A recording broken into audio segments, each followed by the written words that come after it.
Imagine waking up one morning to discover the Earth is literally falling apart. Massive earthquakes, tsunamis taller than skyscrapers, volcanic eruptions turning day into night. In 2012, this isn't just a nightmare, it's reality. But here's the kicker. The governments of the world knew it was coming, and they didn't tell you. Instead of warning humanity, they prepared in secret. Hidden in the mountains of China, massive arcs were built. Not for everyone, but for a select few. Billionaires, politicians, and a handful of useful people were given golden tickets. The rest of humanity, left to fend for themselves. Let that sink in for a moment. Think about it. If this were real, would you be on the list? Or would you, like Jackson Curtis, have to fight tooth and nail just to keep your family alive? 2012 doesn't just show us a world-ending disaster. It holds up a mirror to our society's darkest truths: inequality, corruption, and the terrifying reality that when the chips are down, the rich and powerful always seem to have a backup plan. But here's the real controversy. Would this actually happen? Let's not kid ourselves. Disaster preparedness is already a billion-dollar industry. From private bunkers to luxury survival communities, the wealthy are preparing for the worst, while the rest of us are told to stay calm. If the world were ending tomorrow, do you really think we'd all get an equal shot at survival?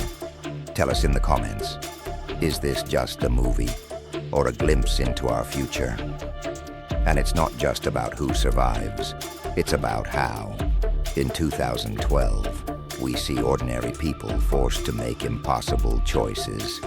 Do you risk everything to save a stranger? Or do you prioritize your own family, knowing the odds are stacked against you? These are the questions that haunt this movie.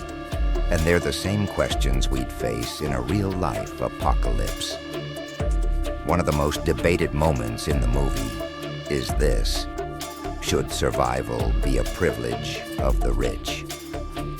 Jackson Curtis calls out Yuri, a billionaire who bought his family's way onto the Ark, saying, "Money doesn't matter when the world is ending." But does it? In a world where resources are limited, should wealth determine who lives and who dies? What do you think? Let us know below. And let's talk about the governments. In 2012, they justify their secrecy by saying they're protecting humanity's future. But is that really the case? Or is it just another example of the powerful protecting themselves? Would you trust your government to do the right thing in a crisis like this? Or would you, like Jackson, take matters into your own hands? One of the most heart-wrenching scenes in 2012 is when thousands of desperate people beg to be let onto the arks. The gates are closed. The elite argue that opening them would jeopardize everyone already inside. It's a brutal, gut-wrenching decision. What would you do? Save as many as possible, even if it risks the mission, or protect the chosen few to ensure survival? This question alone has divided audiences for years. And then there's the ending. The survivors gaze out at a transformed Earth, a world wiped clean. But here's the twist. Is this really a fresh start? Or will humanity repeat the same mistakes, hoarding resources, prioritizing the few over the many, and creating a new world that's just as flawed as the old one? What do you think? Is humanity doomed to repeat its selfishness? Or can we truly change? So let's hear it. If 2012 became reality, where would you stand?